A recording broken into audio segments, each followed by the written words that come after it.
I was just one of those young men that was like, you know what? I need to step up. It's time to do something about this. And I wanted to serve my country.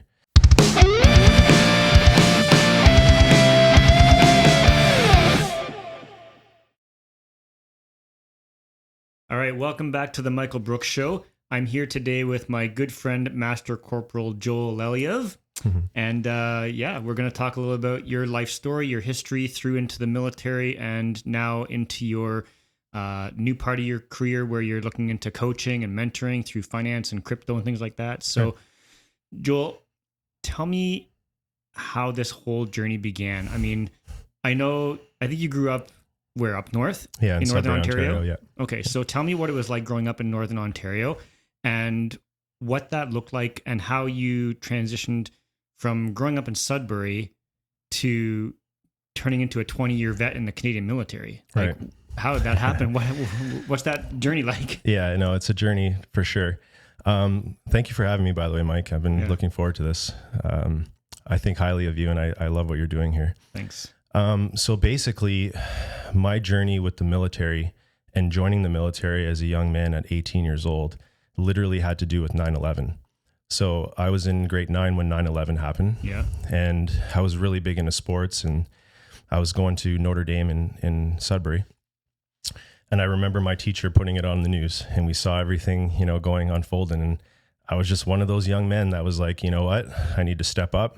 It's time to do something about this. And I wanted to serve my country. That was crazy back then. That 9/11 thing. I remember where I was back then. Yeah. Even just like thinking about it now, like I wasn't expecting that question. I'm just like, whew, that's quite, remembering back on that now. Yeah. I didn't know what I was getting myself into. Yeah. Like I didn't have any guidance in life.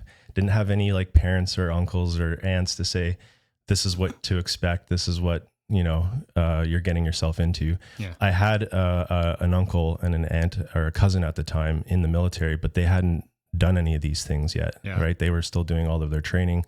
They were still kind of new in the military. Yeah. So at that time, I really didn't have much to go off of. And I just said, you know what? I'm going to go to the recruiting center when I turn 18 years old.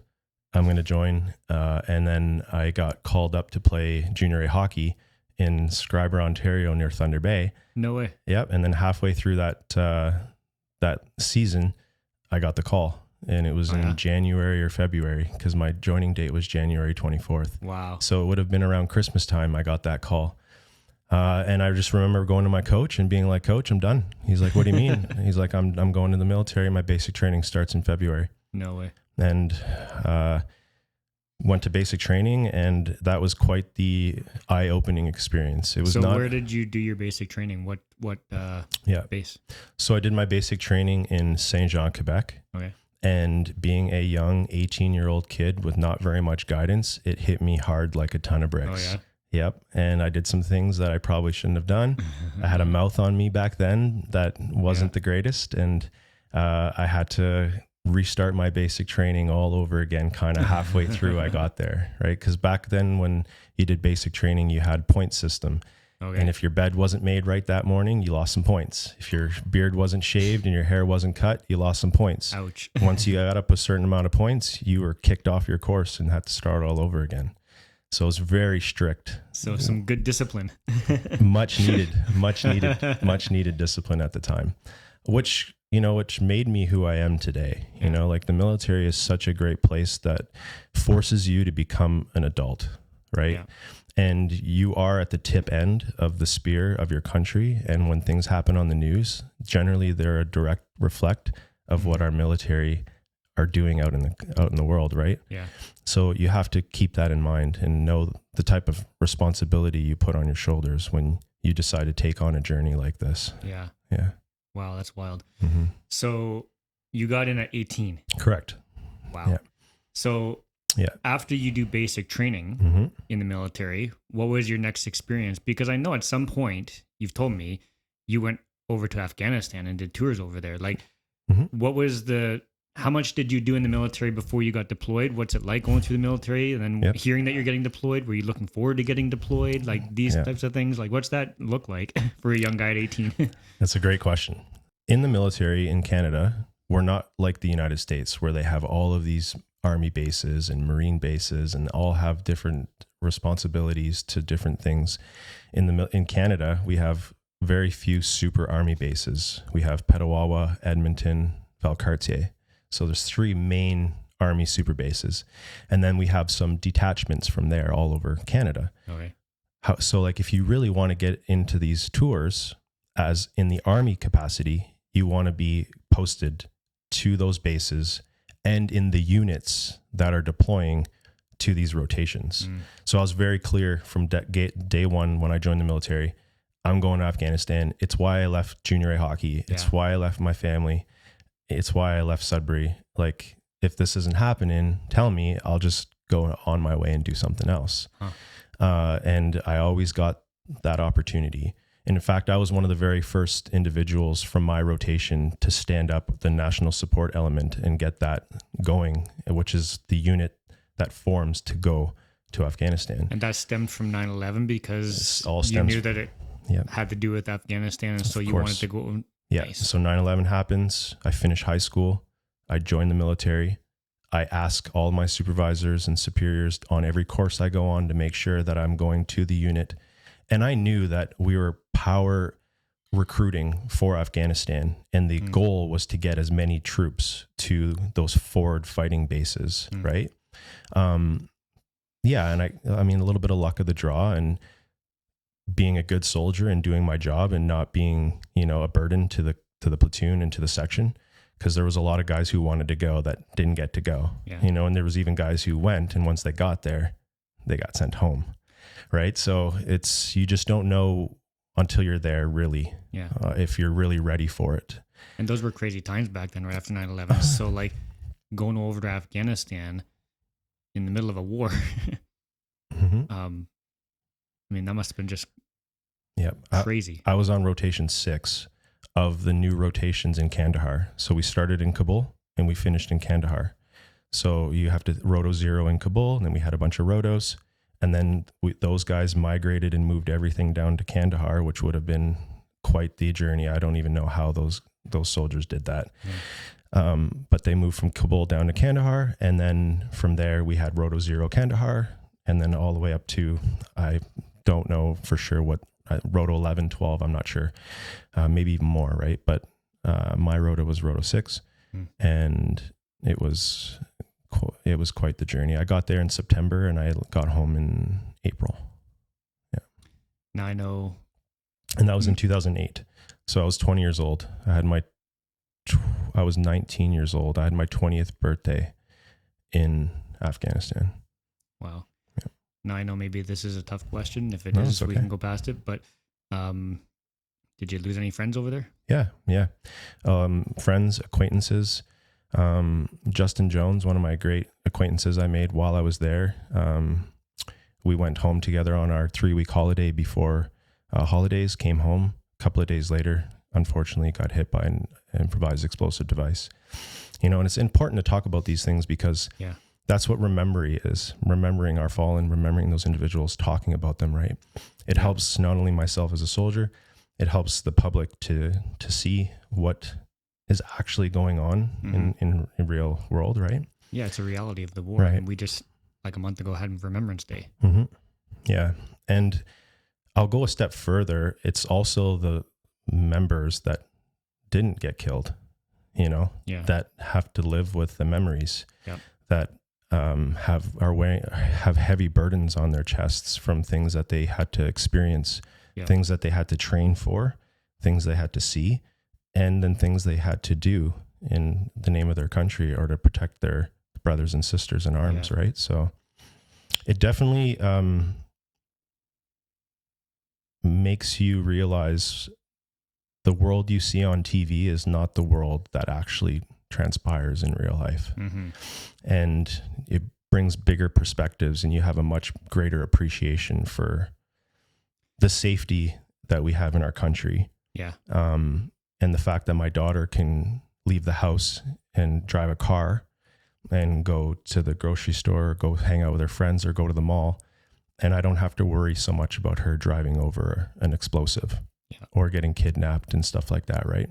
Yeah, so many people take so many things for granted. They really do. In And today's in a society. world where things are not getting ahead, we're repeating history again here, and it's not in a positive way. So I'm always cognizant of that. I'm always aware of politics and what's going on in the world, because I was that young boy that went to war for my country. And I feel it for these Russians, these Ukrainians, these Israelis, you know what I mean? Like, it's, and Palestinians, like, everyone's involved. No one's good, no one's bad in all this. Everyone's suffering because you lose, right, in these types of situations. Yeah. So it's unfortunate that we keep going down these roads and we don't have proper leadership in the world to stop this from happening. I think that we will overcome this, and we will do better. And we are now finally recognizing that there is a lack of leadership and the lack of education in leadership. Yeah. And our leaders that we have currently, not necessarily are qualified for the jobs that they've been put into. Yeah. Right? Like, there's been a massive change in the military, if I can say that, ever since even you got in 20 years ago Oh yeah. till today, right? Yeah. And for the good, like, it's not all for the bad, right? Yeah. And a lot of great change, a lot of great evolution happening in the military, and there's continuously good work happening in the military. And Canadians should be really proud of their soldiers and the hard work that they are now being put into. Yeah, it's not an easy life. No. And I know I've had many Christmases and birthdays away from my daughter and my family, and and my daughter lives in a different city than me, and I, because of the job that I do, I have to live in a city where I can be posted to a base. So I've had to sacrifice even, time and with my child just to be able to provide for her and my family, and protect the country and serve this country, because it's worth protecting. It's worth serving. Yeah. Yeah. Wow. So you've been 20 years in the military, almost 20 years. Yeah, in just the military, shy of 20. right? I'm in my 19th year of service. Yeah. Which is mind blowing. But now you're in a different kind of transitory phase of your life. Correct. You've gotten into, I think you said kind of through COVID years, you got into investing and into cryptocurrencies and Bitcoin and everything. How is that playing out, and what does that transition look like as you move from almost 20 years of doing military work into civilian kind of coaching, mentoring, investing, and all of that? And why did you even pick that? Like, what's made you go into that kind of career or right choice of direction? Yeah, that's a big question. I had to make a choice. I've done the same thing now for 20 years. And during COVID, it forced us to have to learn new things, right? It forced us to have to sit down and look ourselves in the mirror a lot more. It forced us to have to understand inflation and why things were costing so much more, and I wasn't getting paid anymore, right? Yeah. So I was like, okay, enough of this. I'm going to look at the lives of the richest and the most successful entrepreneurs in the world, and I'm going to see what they're doing. And back then, they were buying up, Apple, Microsoft, Tesla, Bitcoin, right? So these names became not so foreign to me anymore. And I did all of my research and went down the rabbit hole. And I've been a natural educator my entire life, even as a teenager.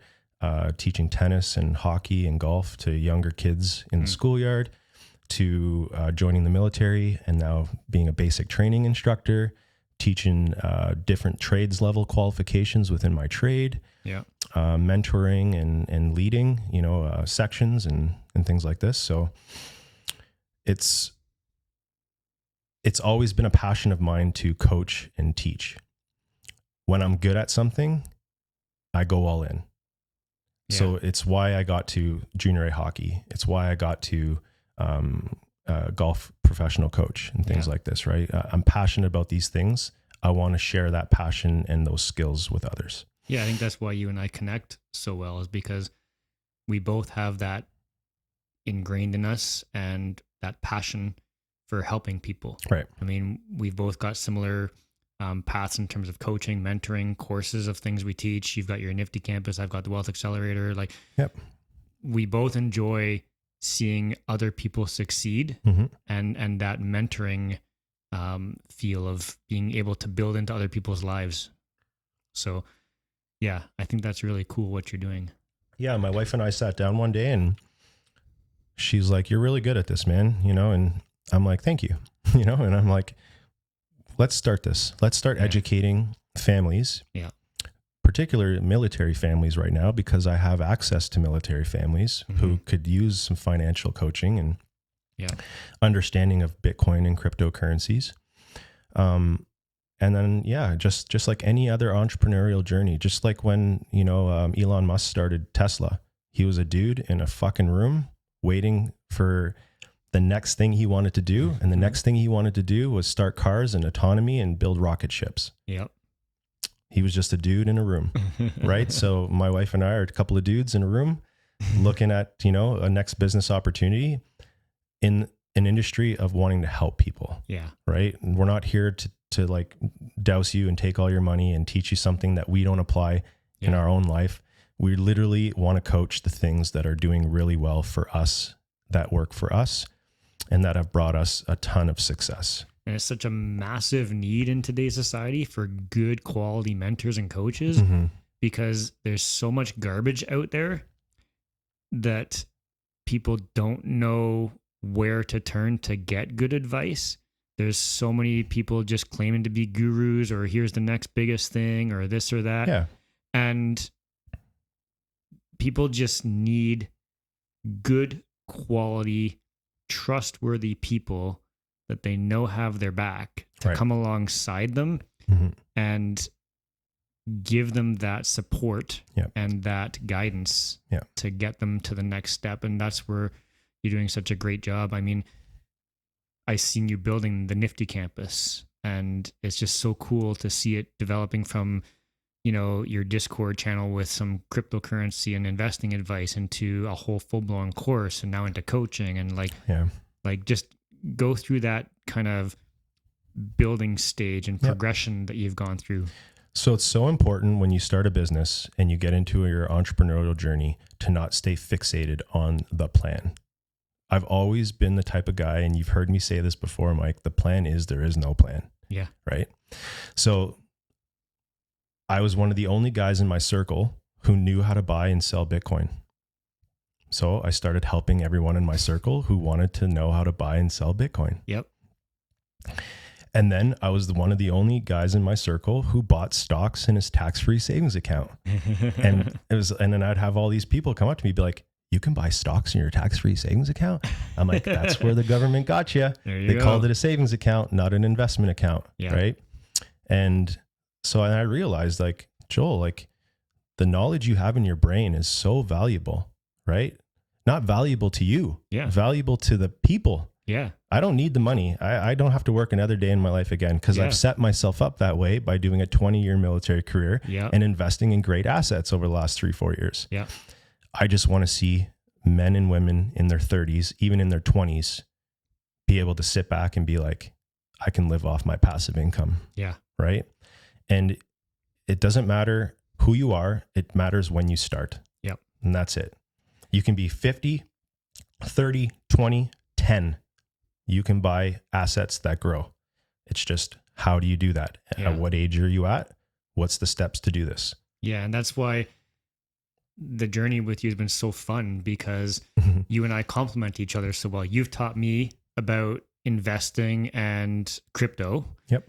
And my whole program is about like legacy building and retirement planning, cash value life insurance, family trusts, corporations, all that kind of stuff, tax planning. So we kind of complement each other on two aspects of the overall plan. And it's so cool to be doing this with you, because like if you put us both together, we can coach anybody, anything in terms of finances. It's pretty cool. Well, correct. Because you're the back end. I'm the front end. Yeah. So what do I do with all the stuff that I have? My assets, my money, my cash, my stocks. Well, I'm going to set up a trust properly. Yeah. I need to set up a corporation properly. Yeah. Why? Because taxes are done differently in a corporation, and you don't need to have a business to open a corporation. Exactly. Right? And anyone can open up a corporation. If you need help, you get in contact with me or Mike, and we'll help you set up a corporation. Yeah. It's that simple, and we'll do it in the day. Yeah. Right? So as humans, we fear things we've never done. Yeah. And we don't get confidence unless we do things that we've never done. Yep. Right? For me, up until meeting you and a few other great individuals in this world, I really didn't have much adult mentorship, individuals that think like me to bounce ideas off of. Mm-hmm. So the businesses that I've started, buying Bitcoin in the dips at $18,000 last summer, Yeah. those were sitting down with my wife, formulating a plan as a couple and executing on that plan. If we did not execute on the plan, we would not be where we are today. Yeah. If we did not execute on our plan 2-3 years ago, we would not be considering retiring in Portugal in June. Yeah. At 37 years old. Right? Yeah. Execution. You can have a plan all fucking day. If you don't execute on your plan, you're just a dude sitting in a chair. Yep. That's it. And John Maxwell, one of my favorite mentors, one of his books is right here on the shelf. I heard him say one time, which was hilarious when I heard him say it, but it's so true. People will ask for advice or listen to podcasts or take courses all the time, but they fail to take action. And he said, don't be an ask hole. Yeah. Yeah. Because if you're an ask hole, Yep. you're only asking for advice and you're never doing anything with it. And I can see introduce that you to an asshole right now, man. There's a ton of them around here. I know people, that's what drives me nuts as a coach. I'm sure you too. When you get people asking you for the advice, Mm-hmm. so you know they're hungry, they want something, you give them the coaching, the mentoring, the advice, and they do nothing with it. Do you know why? Because they want it now. Yeah. Because we want our cake and eat it too. Absolutely. And we don't want to put the work in. Yeah. And we don't want to see our hard work come to fruition. Yeah. We're on to our next idea before the first idea is even done. Yeah. Right? If you were to just focus on your one great idea and don't diversify your time, it is impossible to fail, Mike. It is literally impossible to fail. Yeah. Because failure means you've given up. Yeah. You don't give up, you haven't failed. The journey is the mission, not the end state. And I think it's also fear of failure, because fear holds a lot of people back. Oh yeah. Right? Yeah. I failed this morning, man. I always say if failure is not an option, success isn't either. Yep. Right? But that fear of failure, I can even see it in investing, right? Like you give people advice, but they won't invest in that thing because maybe it's not the right time, or maybe it's going to go up, or maybe it's going to go down. And there's these fear factors. They're just not willing to fail, which would then lead them to success. Yes. Because you also learn lessons in failure, right? If you don't fail, you're not going to succeed because you wouldn't have learned the lesson through the failure. I think there's more to learn in failure than success. You're not learning in success. You're reaping your reward in success. Yeah. That's it. Yeah. And some people have success from day one without learning failure. Yeah. And then when failure hits, they never find success ever again. Yeah. Because they've not experienced that and know how to come out of it on your own, like a big boy. Yeah. Not needing to go to someone and ask for that advice. Why? Because you've already taken that coaching for your confidence. Yeah. You've already gotten the skills. That was why you did this in the first place. Yep. Execute on what you're trying to do. Be okay with making mistakes. Be okay with losing money. Why? Because money is infinite. There's no scarcity when it comes to money. There's only scarcity when it comes to your time. Yep. So if you sit there and dwell on things when you make mistakes, time is still ticking. Yeah. That's it. Yeah. Right? Pretty wild. Mm-hmm. So now, if I can bring it up, you're thinking about moving to another country. Yes. What brought that about, and what's your plans over there? You've told me some of these pretty exciting things you're planning to do over there in the future. As little as possible. As little as possible, Mike. Great question, man. Fuck, you did it to me again. I'm going to go there. All right. What I'm trying to formulate in my brain what's most important for that decision. That's all right. And I'm going to go with it with this. My wife, Yeah. number one, her health, Yeah. and her mental health and her physical health. Yep. She's a solid woman, man, but she can do 10 times more when she's in her environment and when she's in her vibe. Yeah. And when she's near an ocean and she's near salt water and she's in the sun and she's around God connected individuals, she can do anything. Mm-hmm. I feel like here in this country, a lot of individuals have lost their connection with God, have lost their faith. And I want to see her just reap all of that reward of being a God-fearing woman and knowing what it's like to have a church on every corner and to be able to eat clean food and not worry whether or not she's going to be sick the next day. Right. So that's number one for me. Yeah. Number two is myself. For me, I just did 20 years in a very difficult, demanding career. And the goal of success in life is to live your life. It's not to wait till the end to live your life. Yeah. So I want to know what it's like to travel the world, travel Europe, live in different countries, be able to get up in the morning on a Monday morning and say, hey, babe, do you want to catch a train and go to Paris and have lunch? Mm-hmm. And she'd be like, sure, yeah. Let's get a sitter for the dogs for the night. And I'd be like, no, babe, we're taking the fucking dogs with us. Yeah. Because we're retired. Yeah. That's what retirement looks like. Right. So that, my health too, my physical health, my mental health. I will say it, I was diagnosed with PTSD from Afghanistan. Yeah. I have really bad nightmares at night when I go to sleep, and it's something that you can't control. Right. So my sleep pattern is extremely messed up. And I went to Portugal over the last couple of weeks here. I just got back a month ago. My timelines are off, but I just got back from Portugal a month ago. Yep. My digestion, my sleep, everything was night and day, right? So health, wife, and retirement. And I'm an avid golfer. I really have some goals and some things that I want to accomplish in the golf world. And what's great about golf is it's a timeless sport, and you can play it till you die, and you can win a Masters championship in your 50s and your 60s. Yeah. So like, there's things that I want to challenge myself in the golf world, just to say that I've tried, right? Yeah. Which requires a ton of muscle memory and practice. So for sure, I see a life getting up in the morning and hitting the golf range, finishing the golf range, go take a dip in the ocean, booking 18 holes, play around a golf, come home, make dinner for my wife, and go out and have some great walks out on the boardwalk and nice. Rinse, repeat all the next day, and go. Coach people on how it is that I got myself into this situation. Yeah. So we've covered a lot there, your whole journey through childhood into military, into coaching and things like that, now transitioning to a different country and kind of living that life. I'm going to skip back a little bit, because what you've been able to teach me a lot about, which I found fascinating, which you know a lot about, which is why you've got Nifty Campus, is the whole cryptocurrency world.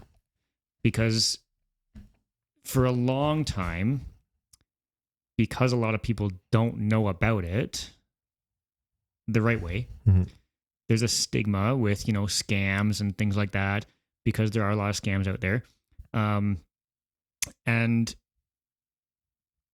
cryptocurrency, I think there's a lot of misconceptions around it, because people that don't know might only think of Bitcoin, but there's hundreds of other cryptocurrencies out there. Thousands. People might be afraid of it because they've seen ones like some of those crazy ones like FTX that went bad, or they've heard of these little ones with crazy names like Shiba Inu and things, and how they go up and then they tank right back down and people lose millions. So all these kind of things play out in the crypto world that maybe make the uneducated very afraid of the crypto world, but you know a lot about it and you dive right into it because that's your specialty. So what is it that you want people to know about cryptocurrencies, and why are they such a good asset and not something to be afraid of? All right. Cryptocurrencies as a whole is not a great asset to get into. Okay. putting all your money in all in one basket and going into the crypto market and just YOLOing it on coins that you have no idea what it's about. Yeah. Just like the stock market. Yeah. There's literally only about 10% of the stocks on the stock market that are going to be there long term and that are going to grow naturally and go up and up and up and up, right? Yeah. But every great company on the stock market sells off too for profit taking reasons, right? So now you're in an industry that's brand new. There's not very much regulation, and it's too easy for a guy like you and I to go make a crypto coin, launch it on a blockchain, go do a great ad on Facebook and call it a day. And we never have to work a day in our lives again. Yeah. And I can show you how to do that, but that would not be honest, right? And that's why people get scammed, because they're not doing their due diligence and they're not doing their research. Yeah. Blockchain technology has been around for a long time. When did blockchain start? What is blockchain? When Bitcoin was created in 2008 or 2009. Okay. Like my timelines are not great. So they made the blockchain. Yeah. So Bitcoin was the first blockchain to be created. Okay. Simply for a means for you and I to have a form of payment between each other without needing a bank or a government entity or an intermediary to do that transaction. So that was the original intention and design of Bitcoin, peer-to-peer, or the blockchain was just direct payment system. That's it. Yeah, which you and I have done this year. Yep. You know, I bought something off of you and I paid you in Bitcoin. Thank you for that. By the way, how's that worked out for you, man? I think that item I sold you has now tripled in value. It's probably the best investment you've made this year. Right? There you go. On a return to investment, right? Yeah. But yeah, and you know, there's a great example is that I bought something off of you in Bitcoin.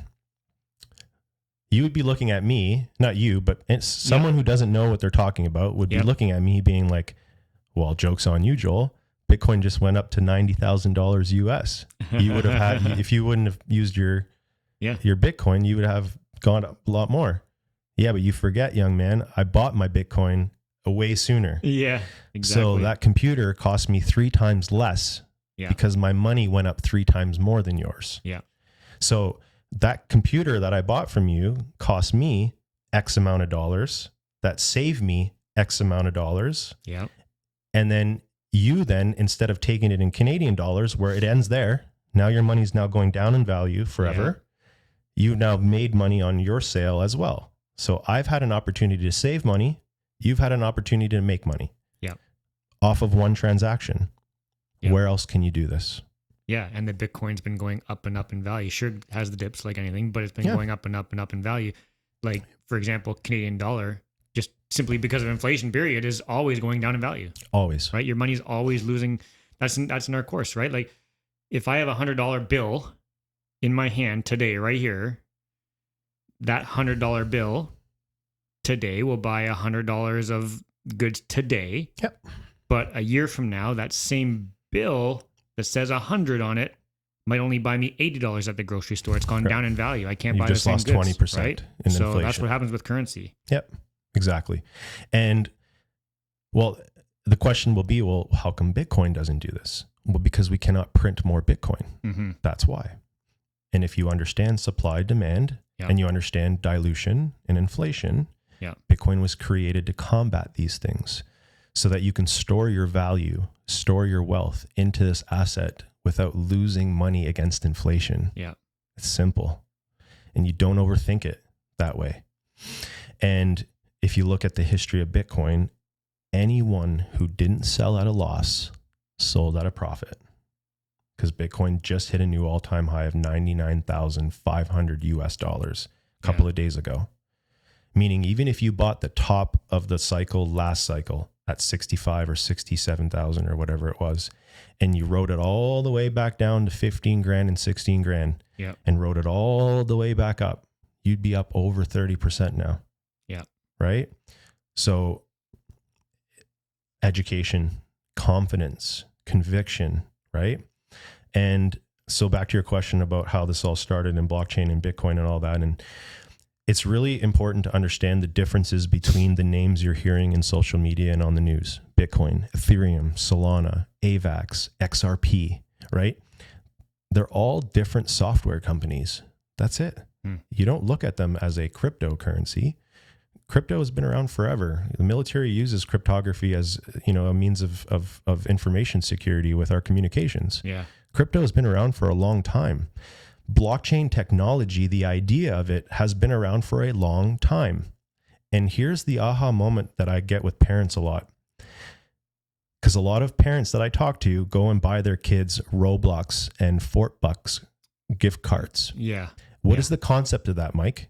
You take your Canadian dollar, you go exchange it for $24 so that your kid can take that digital money in the game and go buy shit with it. That's blockchain. That's blockchain technology, right? And the only difference is right now, that's all being done on servers of these companies that own these games. Okay. They're going to soon upload all of their technology on the best blockchains that are going to be the best use case for their games. That's what's coming. And that's what people need to understand how to do their research for. It's not, XRP just got on the news. It's going to go to $10, and it's $2.40 right now. And a couple of weeks ago, it was 25 cents actually. So you're not doing your research. You're chasing things that have already happened. You hear them in the news. It's generally too late, right? Yeah.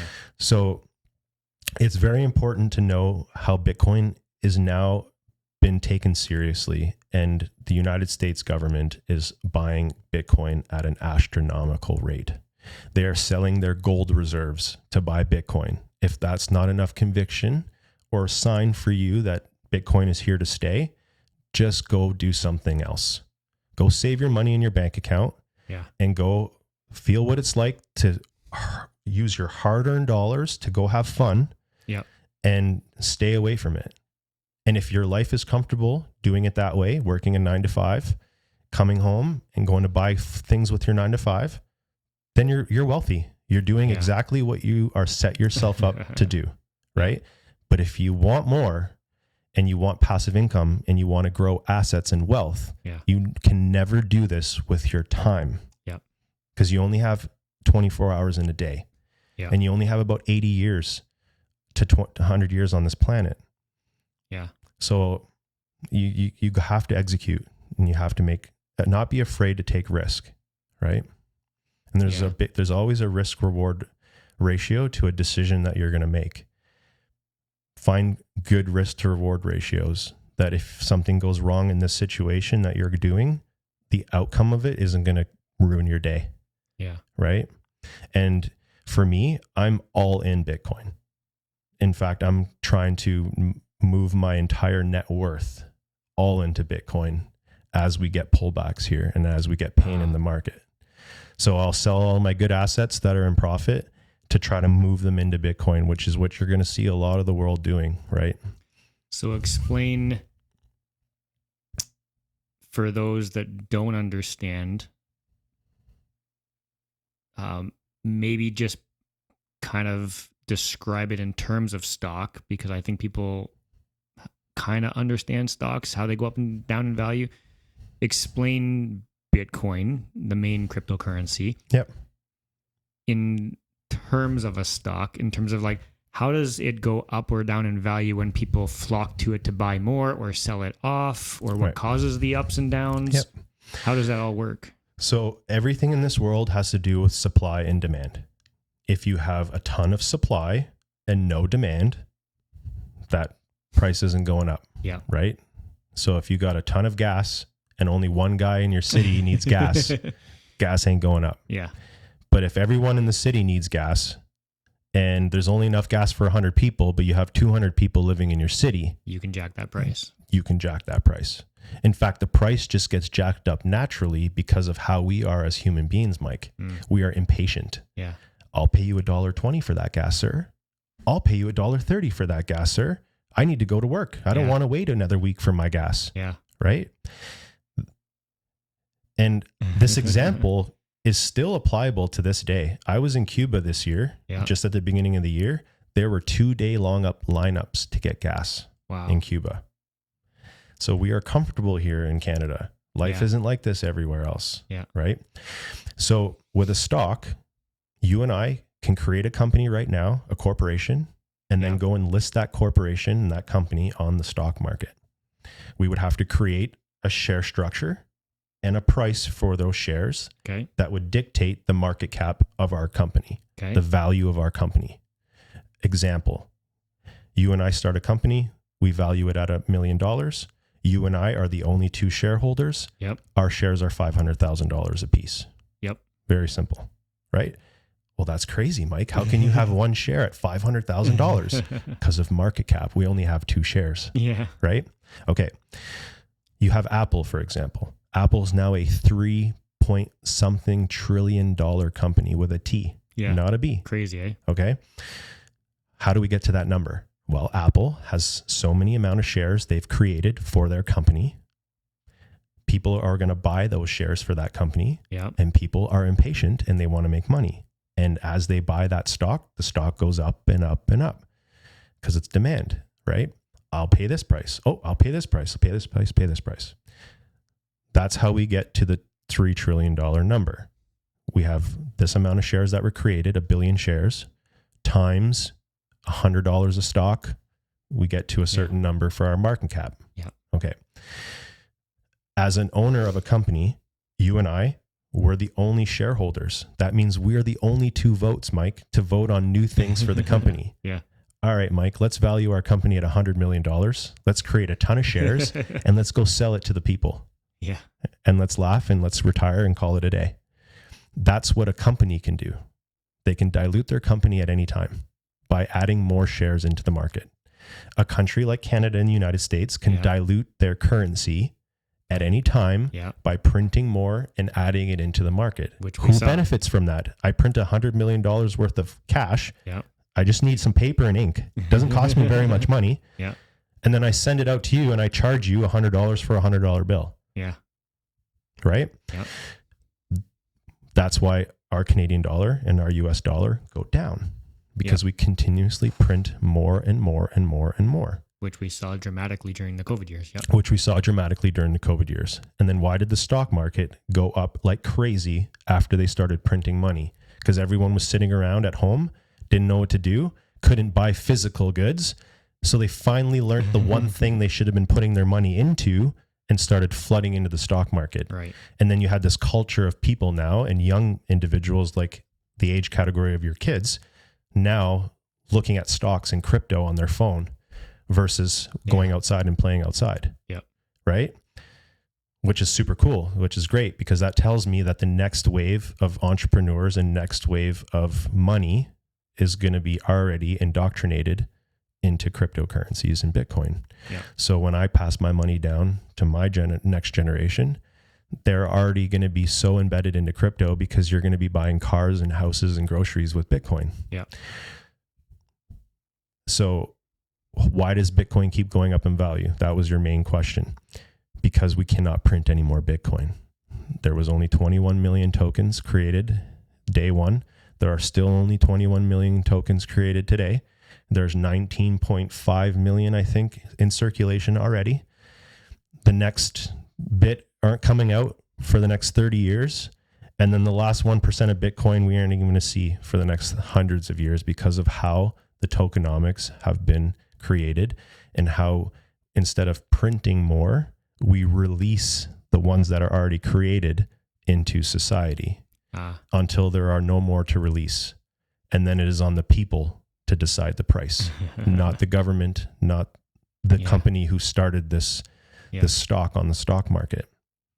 That's wild. And that's where you get market cap. And that's why when you and I have conversations offline, Mike, about crypto, I'm always talking to you about the market cap of the company, the product, not the price.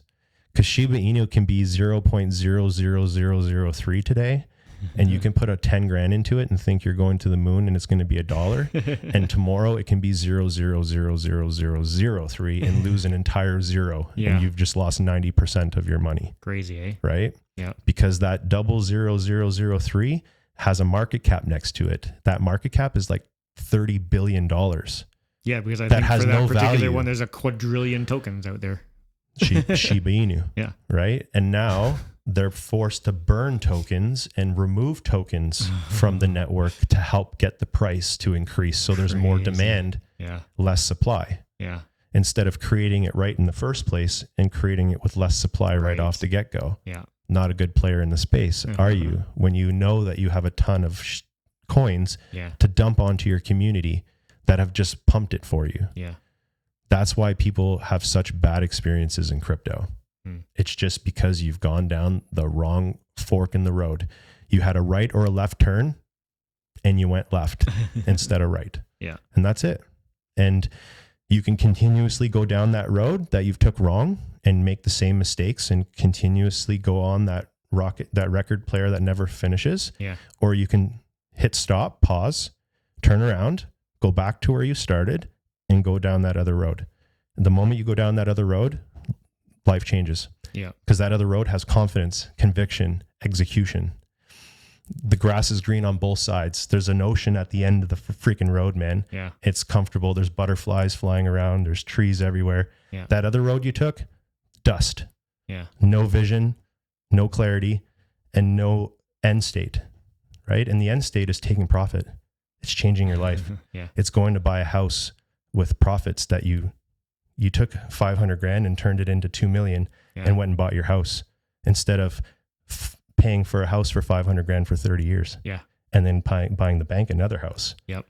If you do a 30-year mortgage. Yep. Right. Which I've learned from you.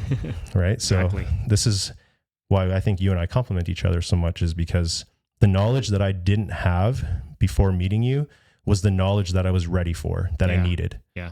That if I didn't take on those new challenges and have to learn something that I really didn't want to have to learn, I wouldn't know how to set myself up the way I do now. Yeah. And I know if I lose it all tomorrow, the next day I'm hustling and I can make it all back in 10 times faster than what it took me to make it now. Yeah. Because I apply and execute the skills that I've learned now that I coach and help people apply in their own life. And I equate that to being in the military and knowing what it's like to have a ton of responsibility at a young age and needing to constantly be resilient and overcome things. And you're constantly working for someone else and saying, yes, sir, yes, ma'am, to someone else. And everyone has a leader in the military and no one is a boss or owns this thing. Mm-hmm. So we're all working for a common good, but we all don't own it. Yeah. Right. So you have to learn resiliency, teamwork, networking, sharing skills. And the team that shares their skills the most is the team that wins all the time. Yeah. Right. Which is why I will never, ever, ever withhold any type of information or skills that are going to help, especially Nifty Campus members and my friends, my family, and just those who deserve good information. You know what I mean? Awesome. Yeah. So let's end with a couple things. Sure. Where can people find you? I know we keep talking Nifty Campus. People don't know what that is. What is that? And where can people find you and your course? So right now you can find us on Facebook, our Facebook page, our Twitter page, our Instagram page, Nifty Campus. We're currently right now launching our full core program so that you can have it like an online university. That'll be linked to our niftycampus.io domain. Okay. But I don't rush things. I want to make sure that the product is great and that there is a way for adults to pass down their course to their kids without their kids needing to pay for the course that their parents had already paid for. Yeah. Which there's no university in this world or campus in this world that does that. Yeah. So I'll hit go when the time is right. For now, it's all word of mouth. We do in-person coaching, virtual coaching, specifically on leadership and cryptocurrencies. So our Facebook pages and our Twitter pages for now, you can message us and DM us and we'll get back to you at any time. And then campusnifty@gmail.com. Nice. Yeah. That's awesome, man. What does success mean to you?